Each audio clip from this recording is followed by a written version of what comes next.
Good evening. In this video, we're going to cover Assassination rogues.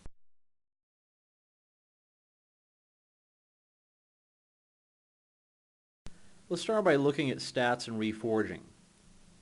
As you can see from the stats equation, agility is by far the most important primary stat. The three most important secondary stats are hit rating, spell hit rating, and mastery. Let's move on to reforging. When reforging, you'll have three primary goals. The first will be to reach the hit rating cap of either 6% for heroics or 8% for raids. Second, you'll want to reach the spell hit rating cap of either 6% for heroics or 17% for raids. And last, you'll want to maximize mastery. Reforge your weakest stat into mastery. Let's move on to some recommended glyphs for Assassination rogues, starting with the recommended 3 prime glyphs. In this case, they are the glyph of Mutilate. This is absolutely essential because it reduces the energy cost of Mutilate by 5 energy. The glyph of Backstab rewards any critical backstabs that you land by refunding 5 energy. And the glyph of Rupture that increases the duration of Rupture by 4 seconds. Let's move on to recommended major glyphs. There's actually 4 recommended glyphs there. One is the glyph of Tricks of the Trade, the glyph of Feint, the glyph of Sprint, and the glyph of Fan of Knives. As you can see, I went with Sprint, Tricks of the Trade, and Fan of Knives. In my particular glyph build, I chose the glyph of Sprint over the glyph of Feint because I do a lot more sprinting than feinting. If I decided to raid on this character in the future, I would probably do one of 2 things. Either I would swap Sprint out for Feint, or I would keep several Dust of Disappearances on me and make a judgment call in that particular encounter. And that wraps it up for glyphs. Let's take a look at some useful talents for Assassination rogues. Now, similar to the other talent discussions in the other videos, we're not going to discuss every individual talent. Instead, we're just going to discuss the important ones. Let's start by taking a look at some talents that empower your Mutilate and Backstab abilities, starting with Lethality.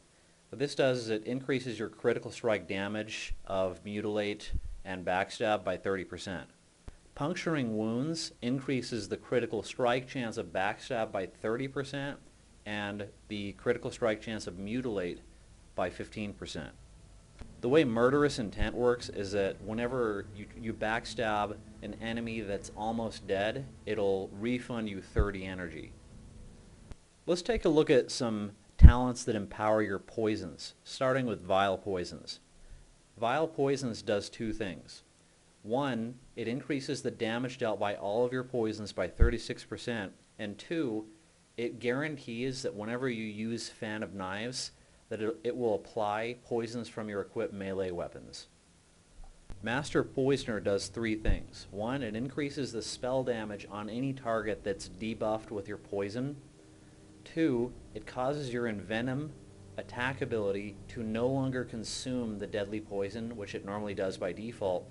And 3, it reduces the duration of all poison effects applied to you by 50%.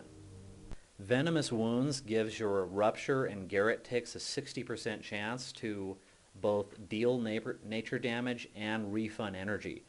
Also, if the enemy dies while there's a Rupture dot up, it'll refund energy proportional to the remaining Rupture duration. So it does 2 things. It increases your DPS when you have a bleed effect up, and it does refund a certain amount of energy. While we're talking about Venomous Wounds, I'd also like to point out a talent over in the Subtlety tree called Opportunity.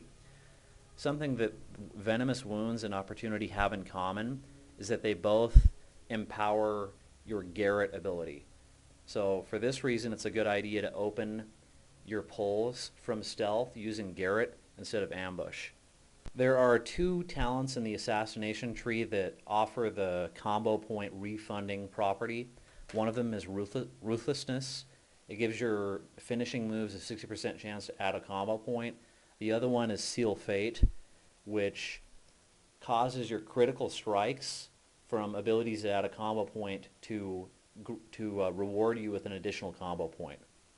Let's move back up to the top of the talent tree and take a look at some other miscellaneous talents, starting with quickening. Quickening is beneficial in two ways. It increases the healing you receive by 20%, and it also increases your movement speed by 15%.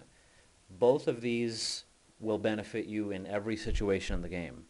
Cut to the chase is an interesting talent in how it affects your single target rotation. The way it works is anytime you use Eviscerate or Envenom and you happen to have Slice and Dice up, it'll refresh your Slice and Dice buff to its maximum duration. It doesn't matter if you use a 1-point Eviscerate or 1-point Envenom or a 5-point. Either way, it'll refresh Slice and Dice to 20 seconds, which is great. The last three talents that I want to talk about in the Assassination tree are Cold Blood, Overkill, and Vendetta. These are like your three big DPS talents. What Cold Blood does, it guarantees your next offensive single target ability will crit, and it also refunds energy. Vendetta is a 2-minute cooldown that increases damage on that target by 20%. And Overkill, the way Overkill works is anytime you leave stealth, like say you open a pull up with Garrett, it'll create an Overkill buff on you that causes you to regenerate 30% additional energy.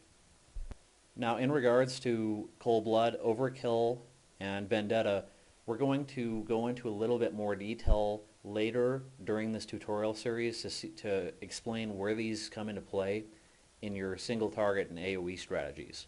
And that wraps it up for our Assassination Rogue talent discussion. Now we're going to move on to the single target and AoE strategies for Assassination Rogues.